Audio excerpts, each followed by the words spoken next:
Hello జనులారా, welcome back to my channel కెనడాలో కర్నూలు పిల్ల. అందరూ ఎలా ఉన్నారు? మేమైతే చాలా చాలా బాగున్నాం. ముందుగా నా జనులందరికీ హ్యాపీ చిల్డ్రన్స్ డే. మీలో ఉన్న ఇన్నర్ చైల్డ్ ఇంత పెద్దగైనా కూడా అలాగే ఉండాలని ఆశిస్తూ ఈ వీడియోనైతే స్టార్ట్ చేద్దాం. ఈ వ్లాగ్ అయితే చాలా ఇంట్రెస్టింగ్గా ఉంటుంది, లాస్ట్ వరకు స్కిప్ చేయకుండా చూడండి. ఇవాళ వెంకీకి వర్క్ ఫ్రమ్ హోమ్ అనమాట. సో ఇంట్లో నుంచే వర్క్ చేస్తున్నారు. అండ్ ఆల్సో మా రిత్విక్కి ఇప్పుడు ఫాల్ బ్రేక్ ఇచ్చారు కాబట్టి ఇద్దరు ఇంట్లోనే ఉన్నారు. గృహిత మాత్రం డే కేర్కి వెళ్ళింది. సో ఈ ఫాల్ సీజన్ హాలిడేస్ ఏంటి అని అంటే, మనకి దసరా సంక్రాంతికి 5 days అలా హాలిడేస్ ఇస్తారు కదా. సో ఇక్కడ కూడా ఫాల్ బ్రేక్ అని, స్ప్రింగ్ బ్రేక్ అని, సమ్మర్ బ్రేక్ అని ఉంటుంది. సేమ్ మనకు సమ్మర్ హాలిడేస్ లాగానే ఇక్కడ ఇయర్ ఎండ్లో ఒక 2 months హాలిడేస్ ఇస్తారు పిల్లలకి. అందుకే నాకు ఎప్పుడూ రిత్విక్ ఇంట్లో ఉన్నట్టే ఉంటుంది.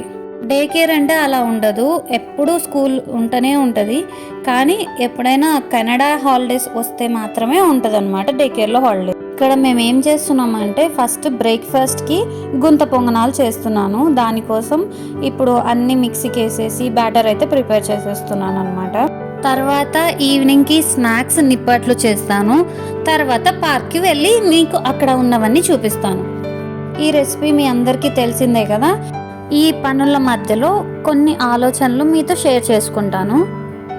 ఇందాక రిక్కీ ఎప్పుడు ఇంట్లో ఉన్నట్టే ఉంటుంది అని చెప్పాను కదా.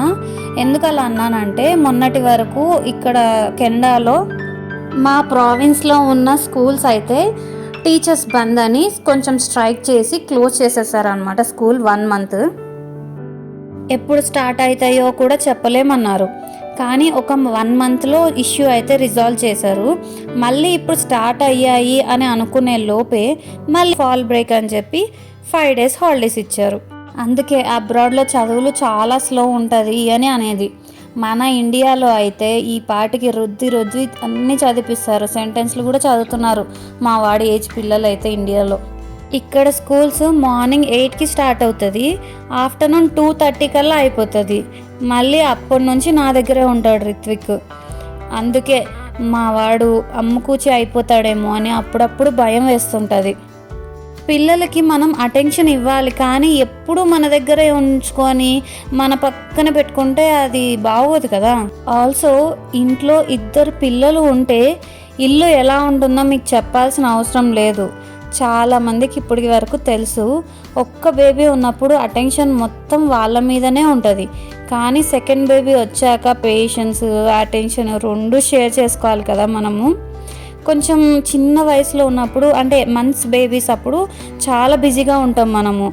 వాళ్ళకి ఫీడింగ్, స్లీపింగ్ ఇవన్నీ చిన్నవి బాగుంటాయి. కానీ అప్పుడప్పుడు ఇలా పెద్దగా అంటే ఈ వయసు అంటే మా పిల్లలు 3 years 6 years కదా. సో వాళ్ళు చిన్న గొడవలు పడతారు. అంటే ఒకటే టాయ్ ఇద్దరికి కావాలంటారు. అంటే ఏమైందంటే, నిన్న గృహిత వాళ్ళ డే కేర్లో ఒక బర్త్డే జరిగింది వాళ్ళ క్లాస్మేట్ది. వాళ్ళు ఏం చేశారు, బర్త్డే జరిగిన వాళ్ళు తలా ఒక రిటర్న్ గిఫ్ట్ అయితే ఇచ్చారు. ఆ రిటర్న్ గిఫ్ట్లో ఒక 3 బొమ్మలు ఉన్నాయి, 2 చాక్లెట్లు ఉన్నాయి. సరే 2 చాక్లెట్లు చెరీ ఒకటి అని చెప్పి షేరింగ్ అయితే ఇచ్చేసాను. అక్కడ గొడవ లేదు. తర్వాత ఇక్కడ 3 బొమ్మలు ఉన్నాయి కదా, ఈ 3 బొమ్మల దగ్గర వచ్చిందన్నమాట మ్యాటర్ అంతా. మిగిలిన ఒక్క బొమ్మ కోసం వాళ్ళిద్దరు గొడవ పడడానికి స్టార్ట్ చేద్దాం అనుకున్నారు. ఈ లోపు ఆ బొమ్మ కోసం వాళ్ళు గొడవ స్టార్ట్ చేయకముందే నేనేం చేశానంటే బొమ్మని దాచిపెట్టేశాను. వాళ్ళు ఆ బొమ్మ చూడకముందే అలా చేశాను అనమాట. సో ఇప్పుడు వాళ్ళకి చెరీ ఒకటి వచ్చింది కాబట్టి షేరింగ్ అయిపోయింది. వాళ్ళు హ్యాపీ, మనము హ్యాపీ. ఇప్పుడైతే గొడవను తగ్గించేశాను కదా. నేను ఎందుకు అలా చేశానంటే, ఫస్ట్ మనం గొడవ అస్సలు రాకుండానే చూసుకోవాలి. వన్స్ వచ్చిందా అది చాలా కష్టం. ఇంకొకటి మనం షేరింగ్ అనేది నేర్పియాలి. ఇప్పుడు తలా ఒకటి ఇచ్చేసాను కాబట్టి షేరింగ్ అయిపోయింది. నాకైతే ఈ టిప్ చాలా బాగా వర్కౌట్ అవుతుంది ప్రతిసారి. ఒక్కొక్కసారి వాళ్ళిద్దరు ప్రేమ చూసి, అబ్బా ఇంత ప్రేమగా ఉన్నారు నా పిల్లలు అనే ఒక్క ఫీలింగ్ వచ్చే లోపల నెక్స్ట్ మినిట్ ఇలా ఏదో ఒకటి చిన్న వాటిని గొడవ పడతారు. ఏదైనా బొమ్మ కావాలి, లేకపోతే ఏదైనా బిస్కెట్ కావాలి, లేదంటే నా అటెన్షన్ కావాలి, ఇవన్నీ షేర్ చేయడం చాలా డిఫికల్ట్గా ఉంటుంది. ఇద్దరు పిల్లలు ఉన్నప్పుడు ఒకరు జెలస్ అయిపోతారు, ఇంకొకరు అర్థం చేసుకోరు. ఇట్లా చాలా చాలా పెద్ద డ్రామా జరుగుతుంది ఇంట్లో ప్రతిసారి. సో ఆ డ్రామా తప్పించుకోవడానికి చిన్న టిప్ అనమాట ఇది. మీకు కూడా ఇద్దరు పిల్లలు ఉన్నారా? మరి ఇద్దరు పిల్లలు ఉంటే మరి మీరు ఎలా మేనేజ్ చేస్తున్నారు? వాళ్ళు గొడవ పడినప్పుడు, లేకపోతే ఏదైనా చిన్న చిన్న వాటికి అలిగినప్పుడు, ఏడ్చినప్పుడు ఎలా మేనేజ్ చేస్తారు? ఇలాంటి మూమెంట్స్ మీరు కూడా చాలా ఫేస్ చేసి ఉంటారు కదా లైఫ్లో. చూద్దాం మరి ఎంతమంది నాతో కనెక్ట్ అవుతారో. కామెంట్ చేసి నాతో తప్పకుండా షేర్ చేయండి. ఇంకొక విషయం ఏం చెప్పాలనుకుంటున్నానంటే, మనం పిల్లల్ని ప్రేమతో చూడాలి, వాళ్ళకి స్పేస్ ఇవ్వాలి, మన స్పేస్ కూడా మనం తీసుకోవాలి. అంటే వాళ్ళు ఇప్పుడు చిన్నపిల్లలు కాబట్టి మన చుట్టూ ఉంటారు, మనకి లైఫ్ అంతా బిజీగా ఉంటుంది. కానీ కొన్ని రోజులు అయ్యాక వాళ్ళు పెద్ద అవుతారు, వాళ్ళ లైఫ్లో వాళ్ళు బిజీ అయిపోతారు. సో ఈ మూమెంట్ని ఇలా ఎంజాయ్ చేయడం అయితే నాకు చాలా ఇష్టం. ఆల్సో వాళ్ళ ఇండివిజువాలిటీని, వాళ్ళ ఇంట్రెస్ట్ని మెయింటైన్ చేయడం కూడా ఇంపార్టెంటే. ఇక్కడ మనకి వాళ్ళతో ఆడుకోవాలి, మాట్లాడాలి, ఎంజాయ్ చేయాలి. కానీ ఆ టైంలో మనం కూడా స్పేస్ ఇవ్వాలి. మన హ్యాబిట్స్, హెల్త్, ఫ్రెండ్స్ అన్నీ మెయింటైన్ చేయాలి. ఇలా చేస్తే మనం హ్యాపీగా ఉంటాం, అలానే పిల్లలు కూడా ఎమోషనల్లీ స్ట్రాంగ్గా ఉంటారు. చిన్న చిన్న డెసిషన్స్ తీసుకోవడం, ఎక్స్ప్లోర్ చేయడం నేర్చుకుంటారు. మిస్టేక్స్ అయినా కూడా వాళ్ళు నేర్చుకోవడం అనేది ఇంపార్టెంట్ మనకి ఇక్కడ. రీసెంట్గా సోషల్ మీడియాలో కొన్ని పోస్ట్, రీల్స్ చాలా చూశాను. ఎందుకంటే మనం ఒక రీల్ అది చూస్తే నెక్స్ట్ రీల్స్ కూడా అవే వస్తాయి, ఏయే కదా. ఇంకా అందులో ఏముందంటే, ఒకటి పిల్లల్ని ఇండిపెండెంట్గా పెంచాలి, అలానే పిల్లలతో అరవకూడదు, గట్టిగా మాట్లాడకూడదు, వాళ్ళు సెన్సిటివ్ అయిపోతారు అని రాసుంది. అలాంటి పోస్టులకి కామెంట్స్లో చూస్తే మాత్రం ప్రతి ఒక్కరూ అవును వాళ్ళు చెప్పింది నిజమే, పిల్లల్ని అరవకూడదు, కోప్పడకూడదు, ప్రేమతోనే ఉండాలి అని చెప్తారు. ప్రాక్టికల్గా చూడాలి అంటే ఎంతమంది ఇది పాటిస్తున్నారు? పిల్లల్ని అరవకుండా, గట్టిగా మాట్లాడకుండా. ఫ్రాంక్గా చెప్పాలి అంటే నేనైతే అప్పుడప్పుడు అరుస్తాను పిల్లల మీద. ఎందుకంటే గట్టిగా చెప్తేనే వాళ్ళకి అర్థమవుతుంది. మరి ఎప్పుడైనా చిన్నగా, సాఫ్ట్గా, మెల్లగా చెప్పినప్పుడు వాళ్ళకి అర్థం అవ్వట్లేదు. సో గట్టిగా చెప్పి ట్రై చేస్తాను, అప్పుడు వెంటనే అర్థం చేసుకుంటారు. అంటే అరిచి చెప్తాను, అంతేగాని కోప్పడి వాళ్ళని విసుక్కొని అలా చెప్పను మళ్ళీ. ఎందుకంటే అప్పటికే నేను ఒక 10 టైమ్స్ లేకపోతే ఒక 15 టైమ్స్ మ్యాక్సిమం చెప్పుంటాను. అలసిపోతాం కదా మనమైనా, మనకి కూడా ఓపిక ఉన్నంత వరకు చెప్తాం, తర్వాత అలా అలసిపోతాం. సో అప్పుడు ఆ అరుపు గట్టిగా వస్తుంది, ఆ మాట అనేది గట్టిగా వస్తుంది.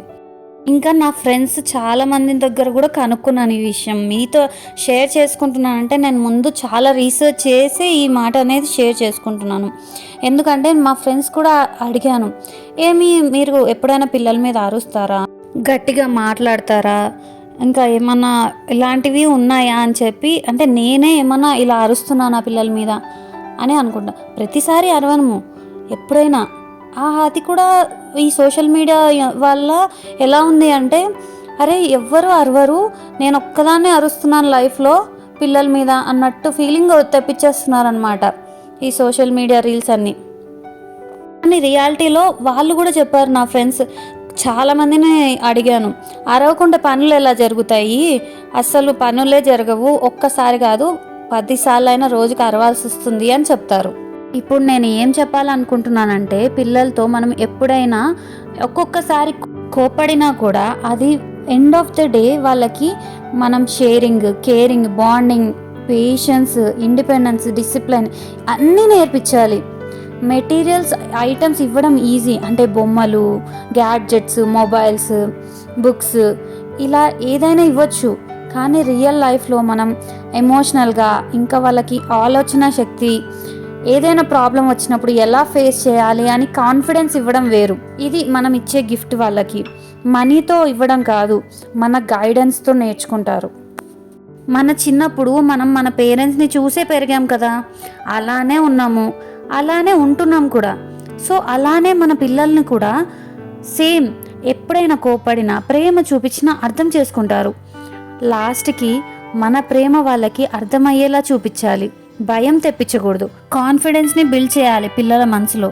ఇందాక నేను చెప్పినట్టు ఒకసారి ఒక విధంగా ఒక విషయం చెప్పుంటాం, అది వాళ్ళకు అర్థం కాక వినరో లేకపోతే నెగ్లిజెన్స్తో వినరో మనకైతే రీజన్ తెలీదు. కానీ అలానే సేమ్ ఇంకొక 10 టైమ్స్ సేమ్ టోన్తో చెప్పిన అదే డైలాగ్స్ అస్సలు వినరు పిల్లలు. అప్పుడే మనము ఏం చేయాలంటే స్టైల్ మార్చాలి. మనం చెప్పే స్టైల్, చెప్పే విధానం అన్నీ చేంజ్ చేయాలి. ఎలా అంటే ఫర్ ఎగ్జాంపుల్ చిన్నపిల్లలు ఉన్న ఇంట్లో బొమ్మలు ఇల్లంతా ఆడుకుంటారు కదా, అప్పుడు మనం క్లీన్ చేసేయండి అంటే వాళ్ళు వినరు. సో ఎలా చెప్పాలంటే ఇది క్లీనింగ్ ఒక గేమ్ లాగా చెప్తాను నేనైతే. ఒక 1 minute ఛాలెంజ్, ఎవరు ఫాస్ట్గా బొమ్మలు బాస్కెట్లో పెడతారు అని, లేదా కలర్ బై కలర్ పిక్ చేసే గేమ్ లాగా అలా ఫన్ స్టైల్లో చెప్తే వాళ్ళకి క్లీనింగ్ అంటే ఒక గేమ్ లాగా అనిపిస్తుంది. అలాగే పని కూడా ఫాస్ట్గా అయిపోతుంది. ఇలా ట్రై చేసి చూడండి ఒకసారి, తప్పకుండా వర్కౌట్ అవుతుంది. ఎందుకంటే పిల్లలకి మన ప్రెజెన్స్ కావాలి, మన టైం కావాలి.